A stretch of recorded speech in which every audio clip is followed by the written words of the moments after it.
Vamos então, estamos tentando abrir aqui no Prezi, mas a internet não permitiu. Nós vamos fazer a programação tradicional.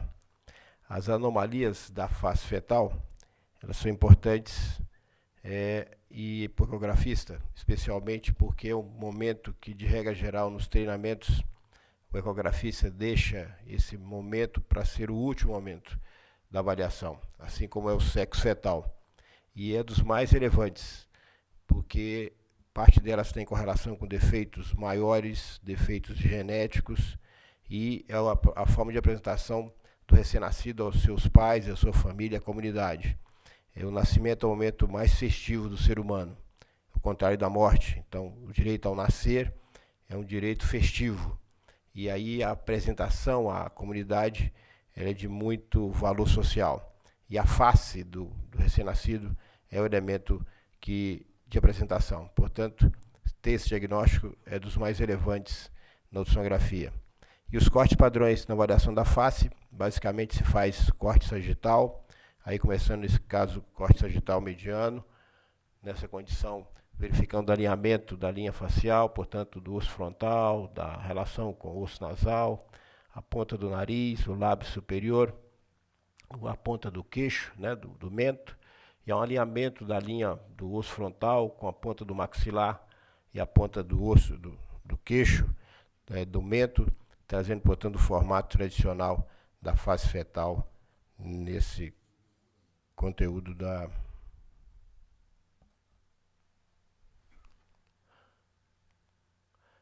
Esse formato se faz no 2D, se faz também no 3D, e essa formação do Baby Face é o formato mais importante de venda de mercado do ultrassom 3D. O que a família deseja é ver a face fetal quando deseja fazer o tridimensional. E alterações que podem surgir a partir daí, deformações do osso nasal, deformações do maxilar, deformações do alinhamento, traduzem ao final no formato diferente da face. E é isso que é importante que se tenha. O vídeo não está entrando. Mas já me disseram que os vídeos não estão entrando mesmo. Mas esse importante é a imagem do 3D que as famílias desejam. Down, quando descreveu a sua síndrome, naquela data, as formações, o entendimento e os diagnósticos cromossomiais e gênicos estavam longe do conhecimento humano, e os agrupamentos de doenças com o mesmo formato, né, geravam, portanto, as síndromes, habitualmente com o nome do seu autor. E aí, portanto, Down, a impressão que você lê esse texto do Down, dá a impressão que ele era um ecografista, né? Ele já dizia que a face era plana, que o osso nasal estava ausente, já dizia que havia uma pele sobrando, essa pele sobrando até inalterada, já dizia que existia um afundamento dos ossos da face, essa deformação do maxilar, do ângulo frontomaxilar. Portanto, a gente pode dizer que se ele vivesse hoje, ele seria, sem dúvida, um ecografista dos melhores, né? Então, a formação da face do ponto de vista embrionário, a partir da 4ª semana, o estomadeu, e aí uma influência muito forte do prosencéfalo e do rombencéfalo. Lembrando que a formação cerebral começa com o prosencéfalo, e aí no mesmo data o rombencéfalo, depois o mesencéfalo, e depois o telencéfalo, que nos deu o domínio do mundo na nossa formação cortical, que nos deu o maior peso cerebral, foi o telencéfalo, que nos separou dos nossos primatas mais próximos. Então o prosencéfalo influencia muito a formação da face. Ela é alinhada a partir do prosencéfalo, tanto que os defeitos genéticos que comprometem o prosencéfalo geram, portanto, a ola ou prosencefalia, de regra geral, uma grande associação, em mais de 1/3 dos casos, de defeitos faciais. Portanto, passa que a face pode ser, junto com a formação do prosencéfalo, um marcador de aneuploidias. E são 3 saliências ósseas que começam na formação da face. A saliência frontonasal, que vai definir a relação do osso frontal e da raiz do osso nasal. A saliência maxilar, que define a formação dos 2 maxilares. Essa aqui é única, aqui é dupla. E a saliência mandibular, que gera, portanto, à direita e à esquerda, a formação futura da mandíbula. Verifica que na fase mais embrionária, aí logo após a 4ª semana, ainda na fase embrionária, o formato da face lembra muito os animais mais primitivos. Nós temos os olhos muito afastados, lembrando, portanto, a formação de répteis, onde os olhos são muitos nas laterais, essa formação da evolução humana que nos levou a ter uma visão frontal e mais ampla do mundo, trazendo a formação ocular para o centro da face, né? E, portanto, nós começamos com os olhos muito laterais. E é um marcador importante da ecografia, o afastamento das órbitas, que é o hipertelorismo, assim como a aproximação exagerada das mesmas, que é o hipotelorismo, são marcadores importantes.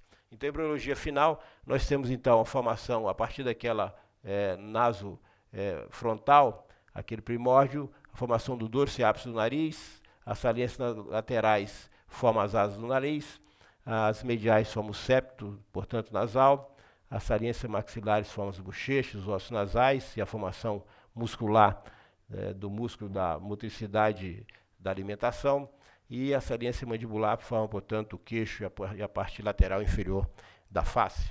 Então veja que, à medida que avança a gravidez, existe uma modificação no sentido de aproximação das órbitas ao centro, da aproximação das narinas ao centro, e a formação labial na sequência. E, portanto, esse formato faz com que, habitualmente, a posição básica da formação auditiva, ela é um pouco mais inferior, e aqui explica a razão pela qual alterações do tipo síndrome de Down, trissomia do 21, onde o retardo na evolução embriológica faz com que as orelhas fiquem um pouco mais baixas, e outro marcador, portanto, também importante na vida ecográfica, a implantação baixa das orelhas. Isso define um formato de atraso no desenvolvimento facial. E essa evolução, aí com 10 semanas, com 14 semanas, que já tem um formato humano tradicional, as duas órbitas mais ao centro, que nos dá a visão, portanto, frontal, as orelhas alinhadas com a base, a parte alta da formação auricular, alinhado com a formação ocular, a parte mais baixa alinhado com a formação labial. Isso, portanto, traduz no formato próprio do humano. E deformidades assim, quando se verifica a relação frontonasal, uma deformidade do maxilar, onde o alinhamento facial tradicional se perde e esse afundamento do maxilar é um sinal de deformidade facial. Esse é um corte sagital demonstrando que existe um afundamento do maxilar. O ângulo, portanto, frontomaxilar fica deformado. Isso é um marcador de que alguma coisa gerou a deformidade facial, entre elas defeitos genéticos. As alterações oculares conhecidas são a aproximação dos olhos ao centro, portanto, o hipotelorismo com alguma associação com colpocefalia, e a mesma tem grande correlação com a trissomia do 13, síndrome de Patal, incompatível com a sobrevida. O hipertelorismo, o afastamento, tem a ver com a má evolução do desenvolvimento, portanto, ocular, ou com a presença de encefalocele anterior, que é 15% das meningoencefaloceles cranianas. A microoftalmia, que são as formações dos globos oculares menores, a ausência do olho, a anoftalmia, e a ciclopia, quando as duas órbitas se fundem ao centro, gerando, portanto, o formato do olho único, que é próprio também das trissomias do 13, síndrome de Patal, portanto, gerando o aspecto dos monstros humanos, né, próprio da trissomia do 13, com defeito facial grave, a ciclopia, a prosbóside, que a gente mostra a seguir. E, portanto, essa observação do corte axial, aquele primeiro corte foi um corte sagital, esse é um corte axial na face, onde se verifica as duas formações oculares, a formação nasal ao centro, e de regra geral se verifica a presença do cristalino nas duas formações oculares, garantindo a presença do olho, e de maneira muito simples, há tabelas de crescimento durante toda a gravidez da distância interorbital, mas de maneira muito mais simplificada, de regra geral aqui entre as duas órbitas cabe uma terceira órbita, né? Se isso está muito aproximado é hipertelorismo, se está muito afastado é um hipertelorismo. As alterações oculares também possíveis de identificar são calcificações, portanto, do cristalino, que é a catarata, onde, de regra geral, o cristalino aparece com um alinhamento dos seus limites, mas o centro é anecoico, e toda a formação ocular é anecoica. Então, a presença de calcificações e de área mais densa na formação do cristalino caracteriza a catarata. Ou formações císticas na glândula lacrimal, ou tumores que eventualmente aparecem na vida fetal, muito raros, da retina, teratomas, do globo ocular. Da formação nasal, a genesia do dorso nasal, que tem grande correlação com as trissomias, especialmente a trissomia do 21, é o marcador do primeiro trimestre, a genesia ou hiperplasia. A sebocefalia, quando é uma deformidade na formação do septo nasal, portanto, na parte medial da formação original do nariz. E a epidocefalia, que é a prosbóscide, que é um defeito no osso etimoidal, onde acaba que a formação nasal fica acima da formação ocular, gerando, portanto, o nariz em prosbóscide, que lembra o formato da tuba, da trompa de elefante, né? Aí, portanto, esse é um formato de um defeito na parte central do nariz, formando uma narina única, com ausência da migração. E esse formato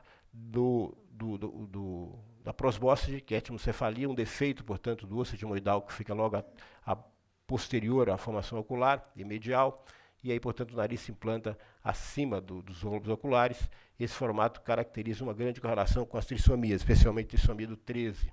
E esse é o próprio dos moços humanos, onde eu tenho a prosbóscide aqui, a etimocefalia, e aqui, portanto, a ciclopia, aproximação dos dois olhos, dos dois globos, transformando em apenas uma formação ocular.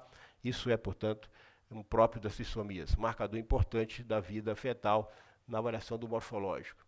E os defeitos mais frequentes da face, ligado, portanto, à formação da boca, são as fendas, fenda labial, unilateral, bilateral, fenda que envolve o palato mole, palato duro, fendas maiores faciais medianas, a formação da boca menor, microstomia, boca maior, a formação excessiva da língua, que é a macroglossia, especialmente numa síndrome clássica, Bergwijn-Whitman, onde você tem um excesso de crescimento de alguns órgãos, especialmente a macroglossia, que evolui com polidrâmino e gera, portanto, dificuldades obstétricas ao final da gravidez. Então, essas são fendas onde a observação do corte axial na face verifica, no ponto mais próximo do maxilar, a formação, portanto, do lábio superior e o maxilar com os alvéolos dentários. Portanto, aqui nós temos uma formação labial íntegra e uma formação óssea do maxilar também íntegra, com a decisão e a formação dos alvéolos labiais.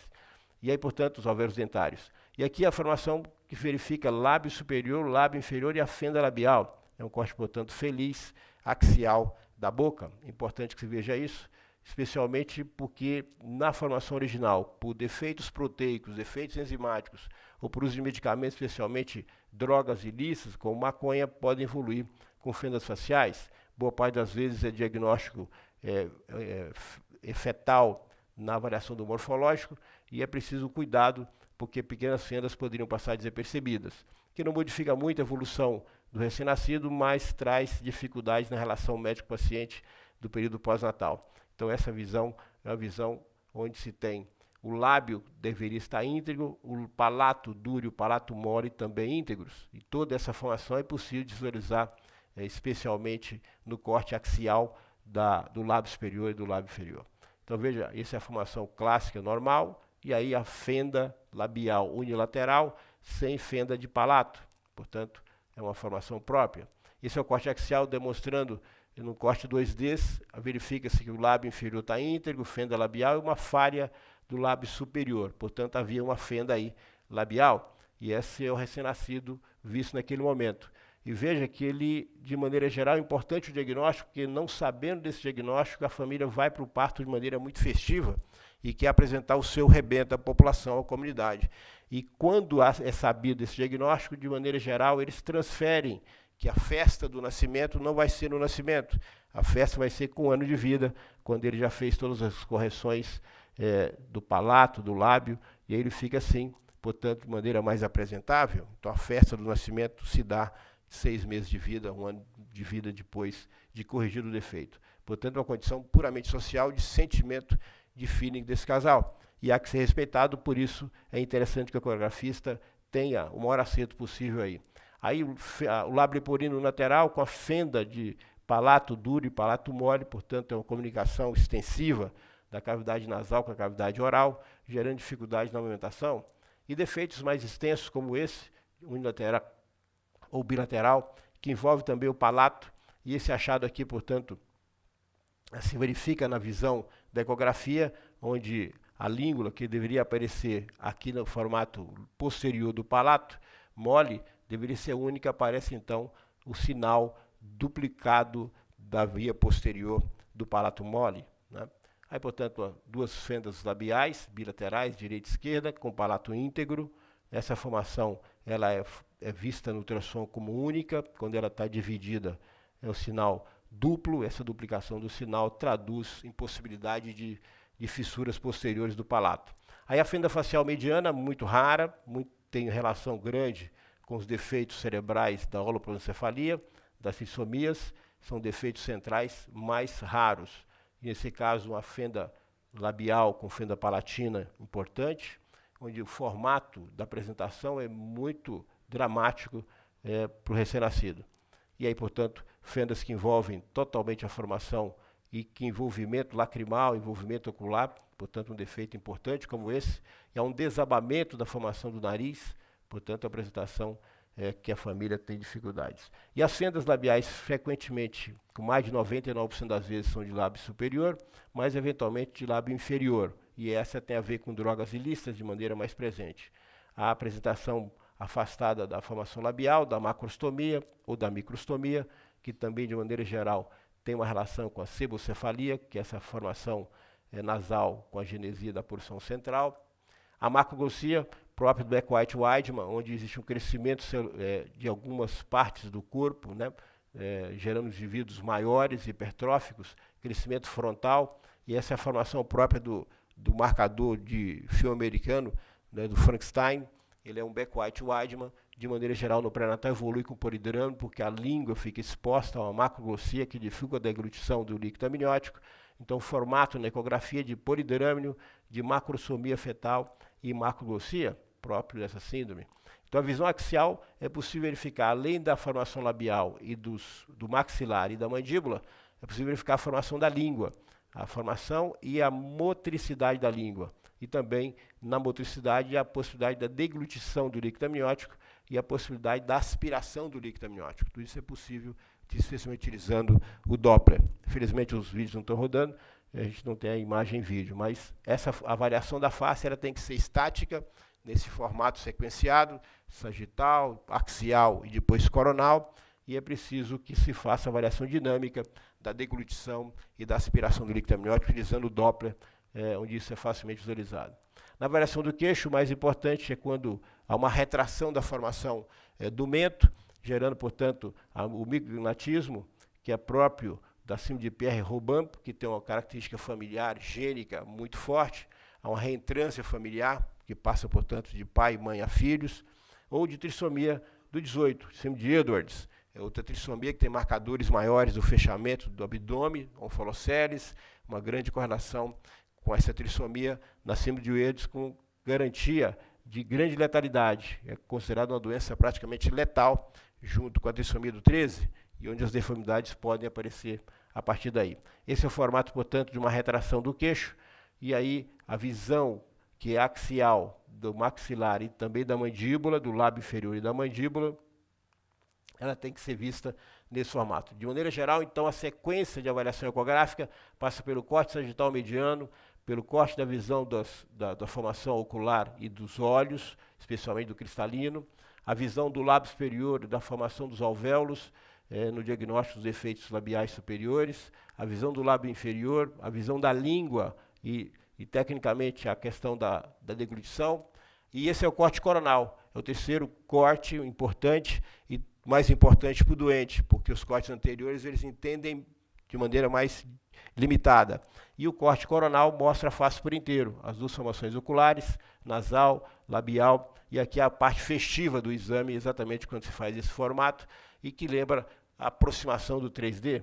Então essa, portanto, é a sequência sagital, depois axial, depois coronal, e por fim a formação das orelhas, especialmente no seu formato inteiro do pavilhão auricular, que deve ter esse formato em C, e a sua porção superior alinhado com a formação dos olhos e a sua formação inferior alinhado com a formação labial. Portanto, nós estaríamos com isso bem caracterizado. Esse é o corte coronal, de facial, frontal, aí a formação, portanto, de hipertelorismo, afastamento maior dos dois globos oculares. Esse afastamento pode ser medido na distância interorbital ou na porção mais lateral das órbitas. Tem tabelas para as duas condições. Pode se utilizar a tabela ou se utilizar de maneira geral a presença de uma terceira órbita nesse centro. Então, a aproximação é o hipoteliorismo, o afastamento é o hiperteliorismo, né? E quando você tem os globos oculares muito pequenos, é a microoftalmia. São coisas importantes. O hipoteliorismo tem uma relação maior com defeitos comportamentais, né? Um ex-presidente americano, ele era portador de hipoteliorismo, e foi nos momentos mais cruciais que nós tivemos aí no passado, retirando o atual presidente americano, né, que ele é complexo, mas o antigo tinha hipoteliorismo muito clássico. E aí a formação, portanto, na sequência dos cortes, portanto, é o corte axial a nível das órbitas, axial a nível, portanto, do maxilar e axial a nível das mandíbulas, e ao mesmo tempo que avalia a superfície mole, avalia a parte dura. E nesse formato, além da parte dura, os alvéolos, portanto, dentários podem ser vistos aí. Esse formato, portanto, da mandíbula, o formato em ferradura, né? E aí o palato pode ser visto de maneira muito clara, vindo nesse fato do lábio superior íntegro, a formação do maxilar com seus alvéolos, e aqui a formação do palato, né? Aqui o aspecto normal, aqui uma fenda unilateral, aqui uma fenda bilateral, né? Esse formato, portanto, tem que ser visto assim. A fenda unilateral, facilmente visível, aqui o formato normal com a boca aberta, fácil identificação, e aqui fendas à direita e à esquerda, e aqui a visão mediana com deformação do nasal, com colabamento do nasal e a fenda facial. Portanto, a holoprosencefalia tem uma relação maior com defeitos graves da face e defeitos das trissomias. As fendas, quando isoladas, têm um valor muito mais social e muito menos dramático do ponto de vista genético e de sobrevida. O micronatismo próprio das trissomias do 13 e da síndrome de Pierre-Robin, eventualmente defeitos faciais importantes, do tipo frontais, a deformidade frontal é marcador de algumas doenças gênicas, e a microcefalia hoje na moda por conta dos nossos pernambucanos, né, e das infecções congênitas, e com esse boom que teve o Zika vírus, né? Mas lembrar que nós temos infecções virais antigas que fazem o mesmo que o Zika vírus, ou faziam pior, tipo herpes, né, tipo citomegalovírus, faz lesões exatamente similares ao que faz o Zika. Mas o Zika vende, né? O Zika é mundial, vende muito. A Globo gosta do Zika, mas não gosta do herpes, né? Então divulga mais Zika do que herpes, né? Sem tirar o valor importante aí. E aqui a visão que eu dizia do momento dinâmico da avaliação facial, da deglutição, isso é um corte sagital, e da respiração. São dois canais independentes, visivelmente assim, e se pode, além disso, observar logo abaixo da formação do queixo, a visão da traqueia e esse formato da aspiração do líquido amniótico que percorre toda a árvore respiratória. E aí se pode, nesse momento, insonar e verificar que existe um quadro respiratório nesse momento. Aí, portanto, é o corte sagital, aspiração nasal, deglutição. E, por fim, essa visão toda pode terminar com 3Ds, e esse, portanto, é o babyface, que vende o mercado que procura 3D, procura exatamente a face fetal. O que eles querem é ver face, né? Então, 3D e 4D chegou e tem importante em alguns momentos, acrescenta de maneira discreta os diagnósticos das malformações sobre 2Ds, mas o mais interessante dele é que o mercado gosta do 3Ds. E ele é a marca da alta tecnologia. É comum nas clínicas os pacientes ligarem e perguntam, aí faz 3D, 4D? Aí a secretária faz. Ah, tá, mas eu quero fazer ultrassom do pé que não vai usar 3Ds. Então ele quer só saber se a sua clínica tem alta tecnologia. E por fim, a variação da orelha, que é importante o formato, a disposição, a presença ou ausência. Algumas patologias familiares têm envolvimento com defeito auricular, ou até ausência do pavilhão auricular. E, por fim, o 3D na face é o que deseja a família. Nesse do MUC importante, nesse assistindo a banda passar, nesse pedindo parada no guarda de trânsito, um stop.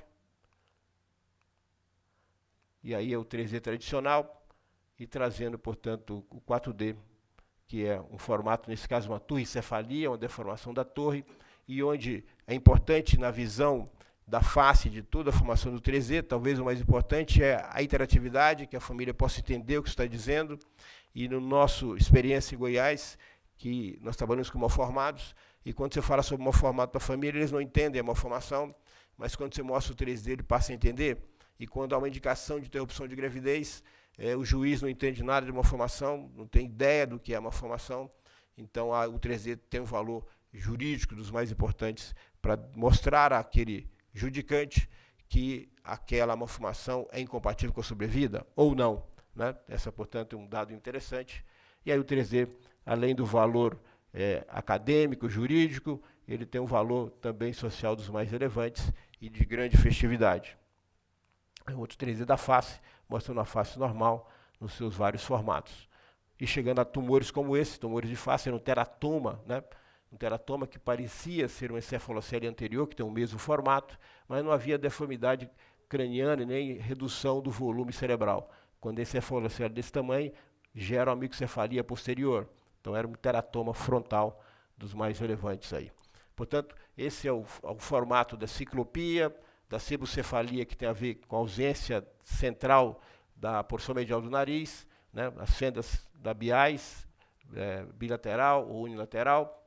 E aqui, portanto, o formato final das trissomias do 13, da síndrome de Patau, que são defeitos grosseiros, que jamais pode passar desapercebido pelo ecografista, né? Com prosbóscide, com ciclopia, são os monstros humanos. Essas monstruosidades são incompatíveis com a sobrevida, 100% de letalidade, própria da trissomia do 13. Aqui, uma deformidade com um crescimento maior do frontal, uma face pequena para um crânio grande, né? Aqui o aspecto habitual da face fetal, e o 3D, veja que até a decisão de qual a origem dessa criança, dá para ver perfeitamente que ele é de origem asiática, é um japa, né? Então até essa posição do 3D pode nos auxiliar. E a deformidade, essa relação, ao avaliar uma face, lembrar sempre que a visão do cérebro é importante. Deformidades cerebrais, lesões císticas, holoprosencefalias, tem a ver com a formação facial.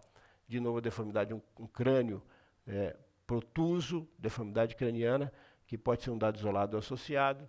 E finalizando a formação da orelha, nesse formato 2Ds e 3Ds, que tem então alinhamento, está presente, bem formado e alinhado com a face, né? Esse, portanto, é uma alteração do indumento para menor, portanto, ele desalinha a linha facial, fica, portanto, o queixo reduzido, portanto, que é um micronatismo próprio da síndrome de Pierre-Robin.